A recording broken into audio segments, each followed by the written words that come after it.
With Prehistoric Planet Ice Age now fully released and now having had a few days to rewatch the episodes and look at them in detail, I thought about compiling a list of species that could appear in a potential sequel series. As the first Prehistoric Planet got a sequel, so it would be cool to further explore several parts of the world during the Pleistocene, and I think a great way to get a wide variety of species that would be to the theme of these episodes, which could be around specific continents rather than habitats, as there were really only 5 continents that had a lot going on within them during the Ice Age, those being North America, South America, Eurasia, Africa and Oceania, all of which offer some potential scenes that include both new and returning species to the series.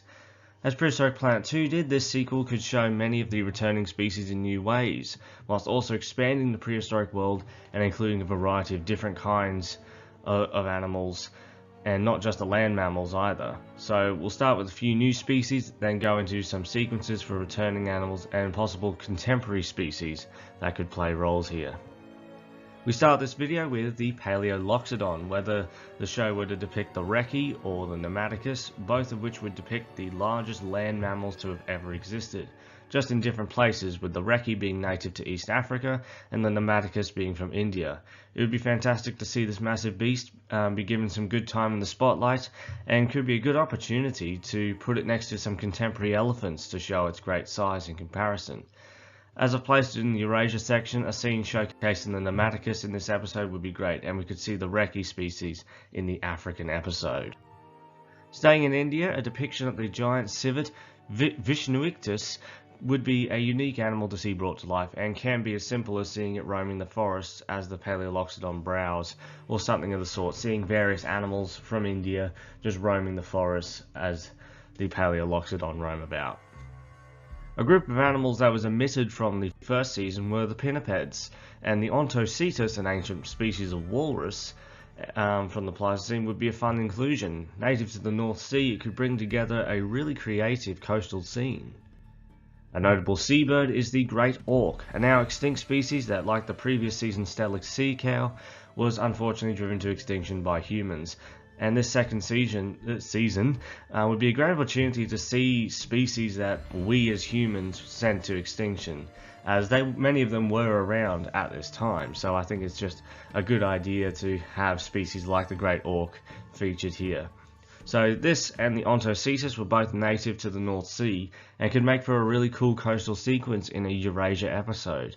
The scene could even involve Homotherium and possibly Orca, both hunting Ontocetus, as depicted in this amazing artwork by Hodari Nundu, with puffins flying overhead and possible orcs on the shoreline. I think this would just be a really unique scene to bring to life, and Hodari is really talented. I love seeing his artworks, and bringing those to life would be honestly a great opportunity for this series. And various of Gabriel Igueto's artworks as well, which you will see a few times in this video. Hesperotherium was a calicothea that coexisted with Gigantopithecus in Pleistocene China, and it would be pretty cool to expand the biodiversity of this region during the Ice Age, and see Gigantopithecus return for one, and for it to be able to interact with both others of its own kind and other species like the Hesperotherium. Hesperotherium of which was one of the last of the calicotheres, with this group primarily having its golden ages during the Oligocene and Miocene. And yeah, it would be really fun to see this animal, because calicotheres are a very odd bunch.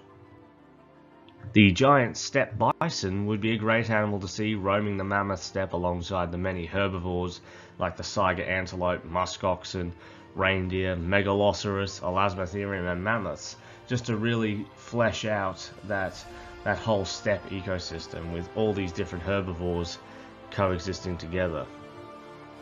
An Ice Age felid that isn't really talked about too often is the European cave leopard, smaller than the cave lions and the Homotherium, but a powerful predator nonetheless, and would make for an interesting hunting sequence where we could potentially see it try to bring down something like a megaloceros at the edge of the forest, or even out on the open tundra, where it could potentially be competed from its kill by either cave hyenas, or potentially an exciting showcase of European dholes, also known as wild dogs.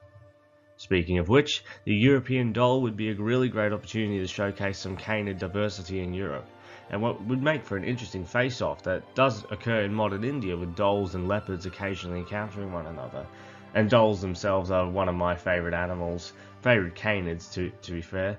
And yeah, I think it would just be a great opportunity to see this genus of animals that has been around for a very long time.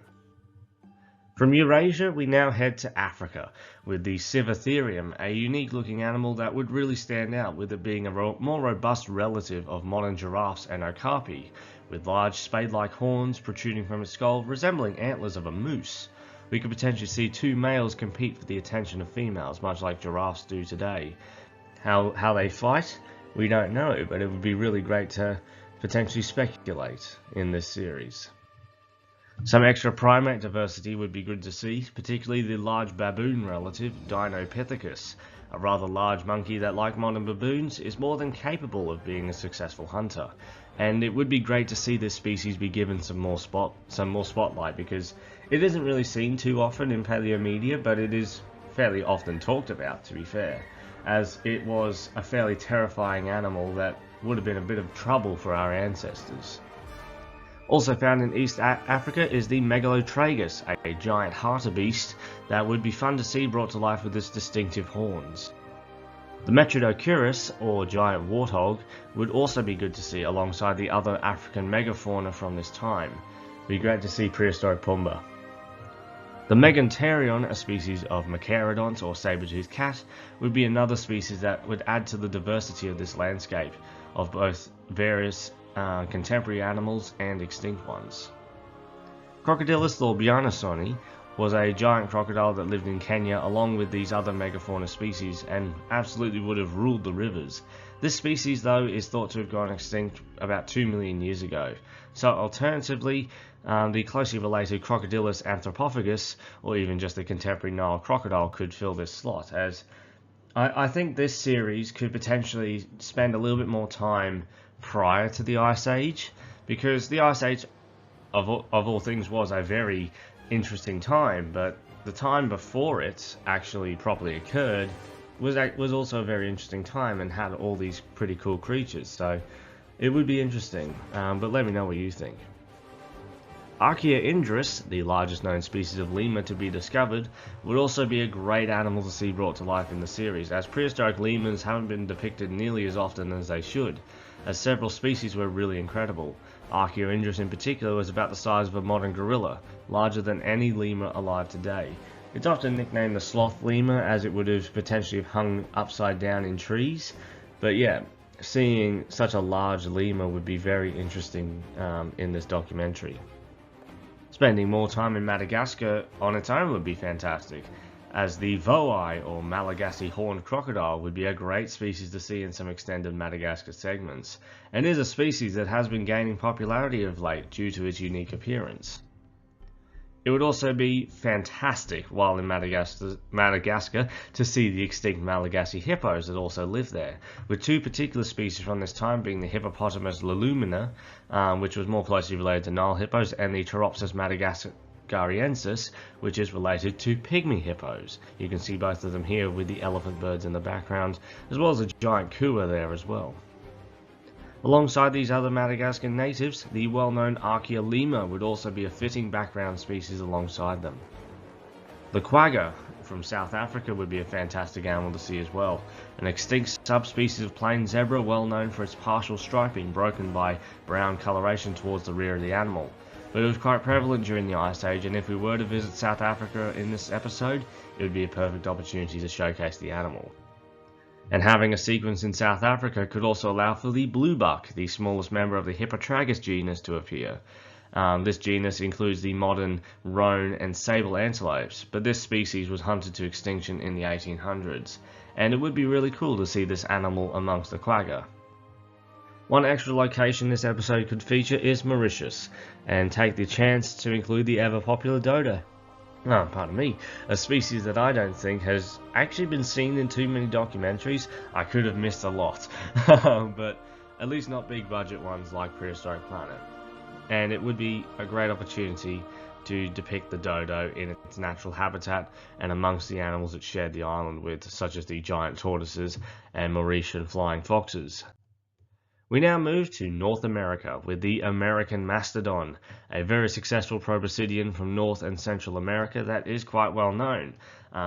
Particularly, you have, I think it was in the David Attenborough special Natural History Museum Alive that I in particular learned more about the mastodon's origin and how it came to be, at least as an animal that we knew about. So I think there was a man by the name of Koch in Missouri who had excavated a skeleton and erected it and named it Koch's Leviathan, and had given it this really odd appearance where it was humongous for one, but it also had these sideward facing tusks. And the idea that he portrayed was that it was a fearsome predator that would have used its great tusks, swinging the head side to side to stab into prey. Sir Richard Owen of the Natural History Museum in London managed to get it back to his museum after purchasing it, and had a better look at it, found that some of the bones were not meant to be there. There were also blocks of wood and plaster, and so he rearranged the bones and the tusks in the correct form, and giving us this appearance of the mastodon that we know today. But yeah, this animal is very well known, and it would be a great way to show off the diverse range of different proboscidean species from the Pleistocene.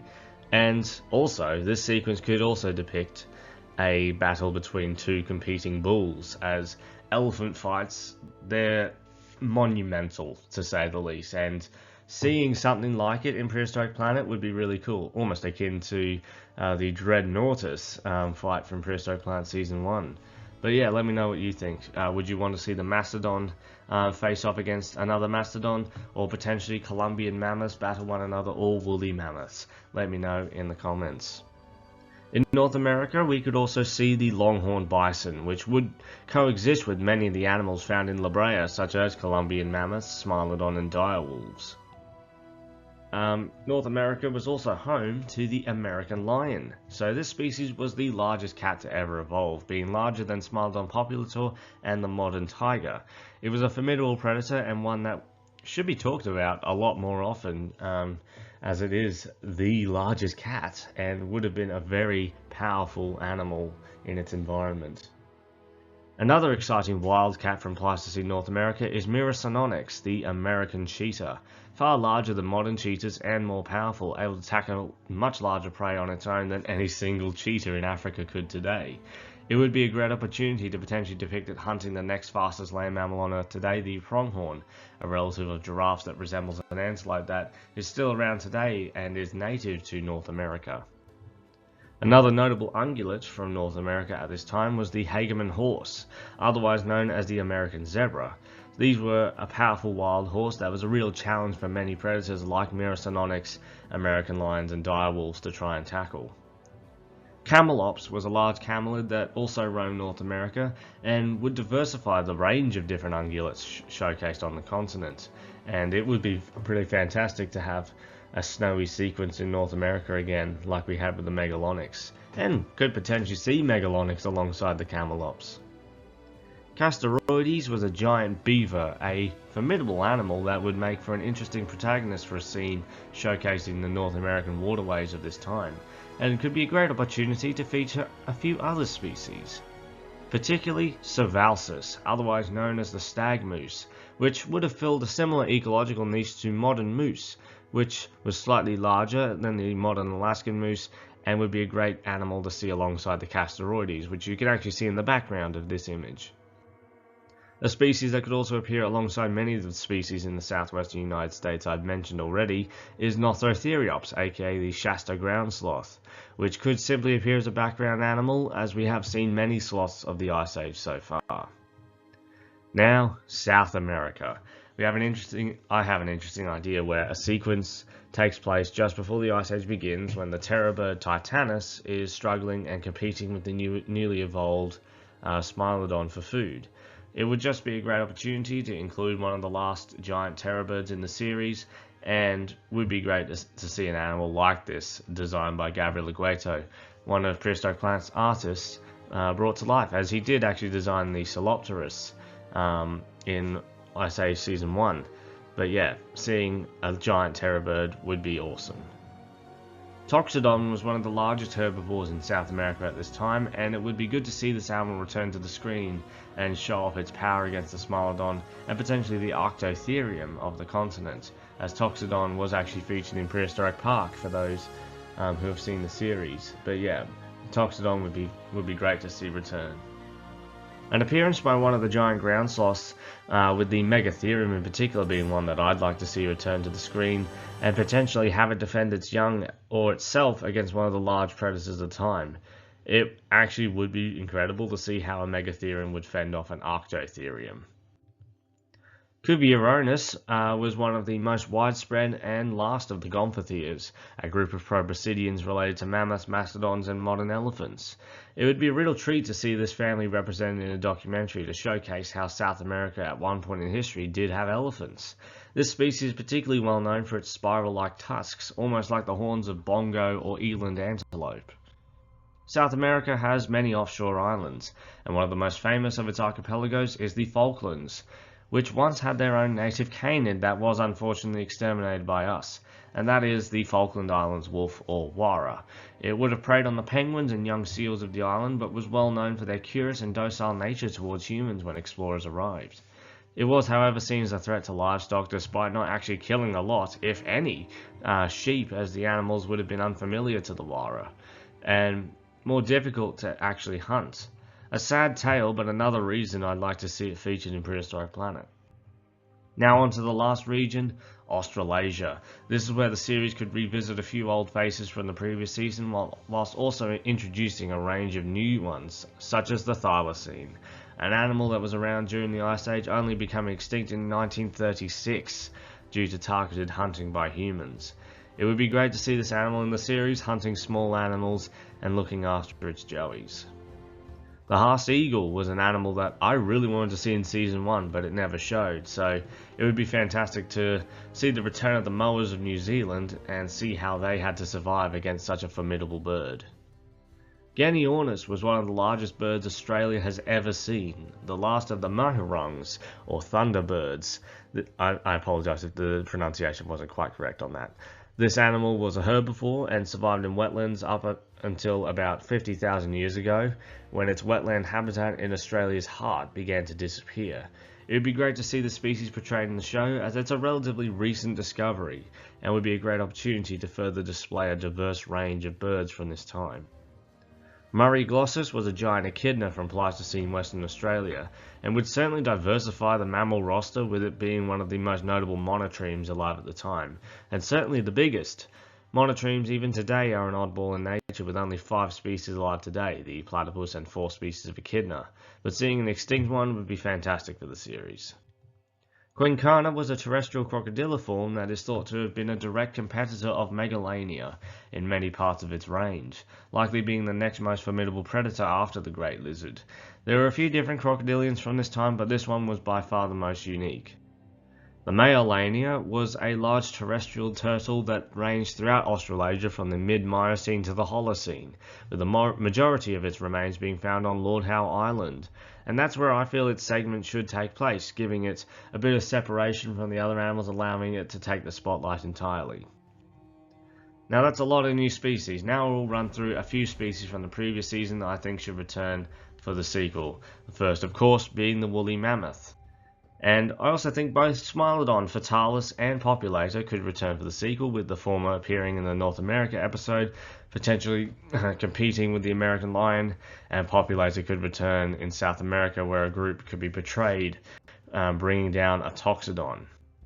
Gigantopithecus, as it had such a great scene, is why I'd love to see more of this incredible animal in Season 2, and see it interact with others of its own kind. Basically, just seeing it in its prime would be a real treat. I feel Dinosaurs could certainly return, as it was fairly widespread in South America, and was a common sight, I'd say, and yeah, I did enjoy its scene as well. The same can be said for Macrauchenia, as it was definitely a common animal at this time too. On the Eurasian grasslands, the Elasmotherium would be a great species to see return, to be seen in a bit more detail, possibly portraying how males would try to woo females, as in modern rhinos it is an interesting process, and could potentially sort of hearken to how Indian rhinos or greater one-horned rhinos, how they caught females.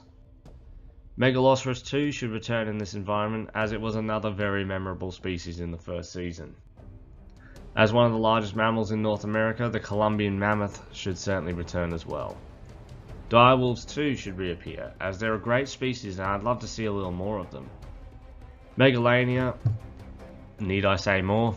It is an amazing animal, and to see it compete with either others of its own kind, like that, a Komodo dragon-like battle for Megalania would be awesome, or potentially competing against the crocodilian quincana instead. As we should return to Madagascar, so should the elephant bird, but more so in a background presence rather than central focus, to focus more on an animal like the Archaeoindris instead.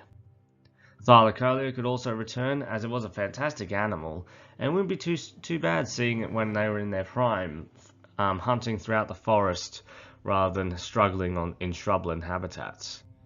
Diprotodon was a common sight in Australia as well, and could be possible prey for the Megalania in this series, to bring together two of the largest animals on the continent, prey and predator, and really get to see the scale of Megalania in comparison to another large megafauna species.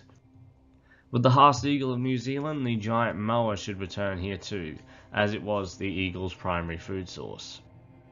A prominent sight in the skies of the Americas, the Teratorn should also make a reappearance, but more in a scavenger role than hunter, as it would be cool to see how competitive the predators of La Brea were around kills, with the Teratorn squabbling with the likes of direwolves and Smilodon, only to be seen fended off by the American lion.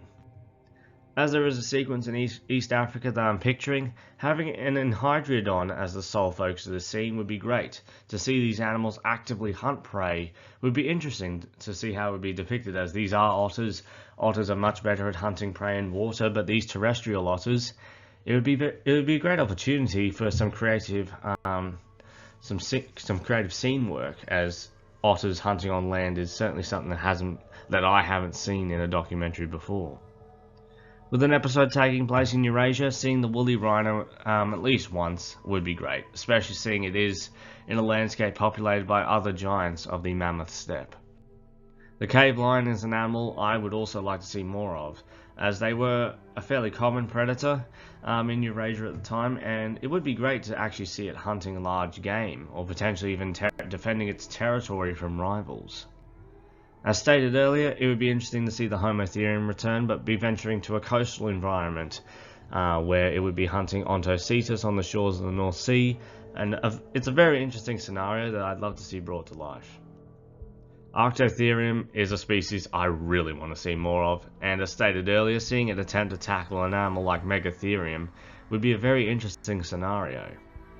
The cave hyenas too could return as well, as they were another common predator of the Ice Age, and I'd say that's about all the returning animals taken care of, give or take. Like, not all of these would probably make it into Season 2, but then again, not all the new species I mentioned would make it into Season 2. So, onto some contemporary species. I would love to see the continental tiger be an animal posing a possible threat to Gigantopithecus, as in the modern day it's already a powerful predator, but even against Gigantopithecus, the great ape would have had something to worry about. Modern Asian elephants too would be a great species to see alongside the Paleoloxodon pneumaticus, to really show its great size compared to the largest animal in Asia alive today. This amazing artwork by Hodari Nondu depicts quagga being hunted by leopard seals, which would have been able to venture further north than seen today, and are a possible predator that could have encountered the zebra if they decided to venture up a coastal river delta. And it would be interesting for the show to depict a very out-of-pocket scene that is not really one to be expected, but nature has been known to be spontaneous and unexpected before, so there's no reason not to suggest a scenario such as this didn't occur at least once in history. Pronghorn are a fairly ancient species amongst modern North American fauna, and would be a great species to see alongside the megafauna of La Brea. As we could potentially venture to the North Sea, a common sight would be the Atlantic puffin, and it would have been thriving at this time as well, and would be great to see alongside the great orca Nontocetus. And lastly, the orca. It featured in the North Sea scene, as I've stated already, hunting the Ontocetus in the waters as the Homo theorem pursued them on land. These formidable predators fit right in with the Ice Age theme, and were as successful predators then as they are now, and orcas are also one of my favourite animals, so I couldn't help but put them here. But yeah, I think that's all the contemporaries that I'm willing to speculate on now. But yes, that is all that I have speculated for Prehistoric Planet Ice Age 2. It's got a lot of potential. Like, I know a lot of people want to see more of just prehistory in general rather than staying in select areas for 2 seasons. But there are a lot of animals in each of those times and a lot that you can do with them. But Prehistoric Planet could potentially go on for years, so we would get to those eras eventually, I'm sure. But I feel like sticking with the Maastrichtian and Ice Age has been more down to how much we know about those periods in Earth's history compared to others. So yeah, let me know your thoughts on that, and whether you'd like to see a Prehistoric Planet Ice Age 2. What would be an animal that you desperately want to see in a Prehistoric Planet Ice Age 2? Leave your thoughts down in the comments, and I will see you in the next one.